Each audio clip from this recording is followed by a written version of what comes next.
Why don't you sit here? Bill can sit here. The first question I kind of was interested in asking is what you think each has contributed to the computer and technology industry, starting with you, Steve, for Bill, and vice versa. I think, but the biggest thing was Bill was really focused on software before almost anybody else had a clue that it was really the software. Bill, how about the contribution of Steve and Apple?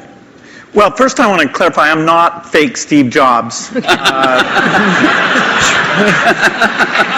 I actually looked at an Apple ad from 1978. It was a print ad that shows you how ancient it was, and it said thousands of people have discovered the Apple computer. Thousands of people.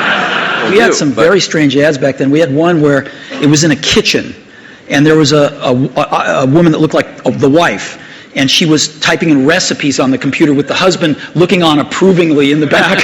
Yeah, stuff like that. Most people, some people here, but I don't think most people know that there was actually some Microsoft software in that Apple II computer. Do you want to talk about what happened there, or how that occurred? The original Apple II Basic, the integer basic, we had nothing to do with. But then there was a floating point one where, and I mostly worked with WAS on that. Let me tell this story. There was, and so we're getting a lot of input that people want this basic to be floating point. And like we're begging WAS, please make this floating point. Who's we? How many people are in Apple? Well, me. Yeah.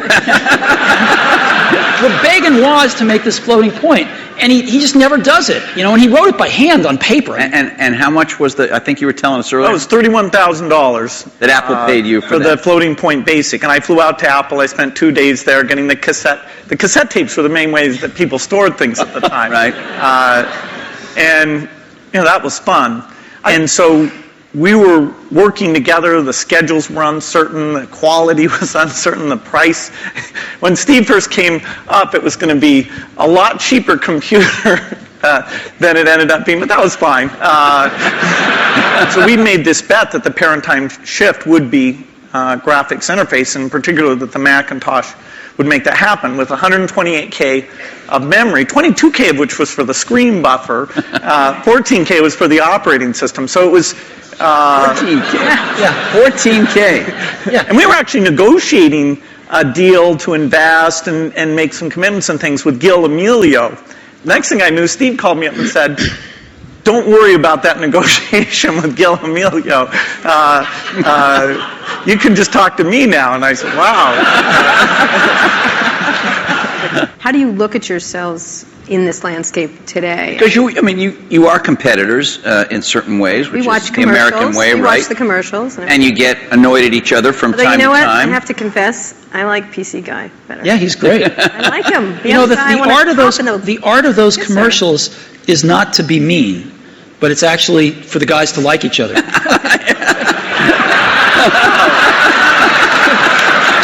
Thanks. PC Guy is great. I like He's got a big heart. And in a few cases like the Zune, that if you go over to that group, they think of Apple as a competitor.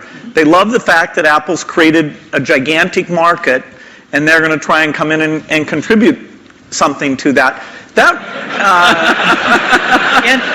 And we love them because they're all customers. The same processor, essentially, that the Mac had. This is one of those great ironies. They were switching away from that processor while the Xbox 360 was adopting it, but for good reasons, actually, in both cases. We try and do things that way. So that was the development system for the early people getting their software ready for the introduction of Xbox 360. And we never ran an ad on that. I see.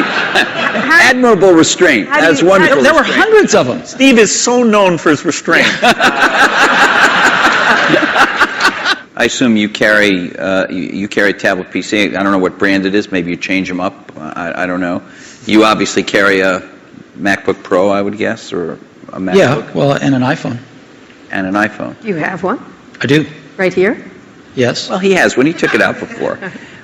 What is the iPhone and are some of these other smartphones? And I know you make you believe that the iPhone is much better than these other smartphones at the moment, but are these things, aren't they really just computers in a different form factor?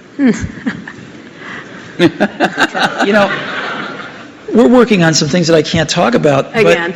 Again, yeah. But there used to Very beautiful, There I used to know. be a saying, isn't it, at It's going Apple? to blow us away, though, Blows when away. you can't touch Wow, it's great. There used to be a saying at Apple, isn't it funny a ship that leaks from the top? So, That's kind of like a sweater without sleeves is a vest. I don't get that. that was what they used to say about me when I was in my 20s. Okay. I'm going to ask a more personal question. We have just a minute before we were going to open up for questions. What's the greatest, I'm not going to call this the Barbara Walters moment and ask you what tree you'd like to be, but what's You would the love to be I Barbara would- Walters, let me just tell you. No, I would not.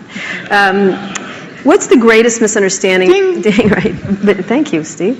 About your relationship. I mean, you're obviously going to go down in history as history books already said kind of thing. But what's the greatest misunderstanding between your relationship and about each other? What would you say would be this idea of catfight? This idea of which one of the many? We've kept our marriage secret for over a decade now. Canada. That trip to Canada.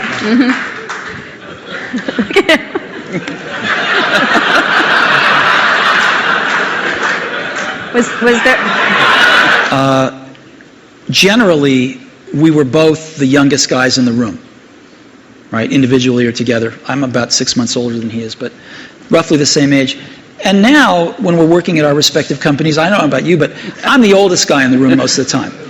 And that's why I love being here. And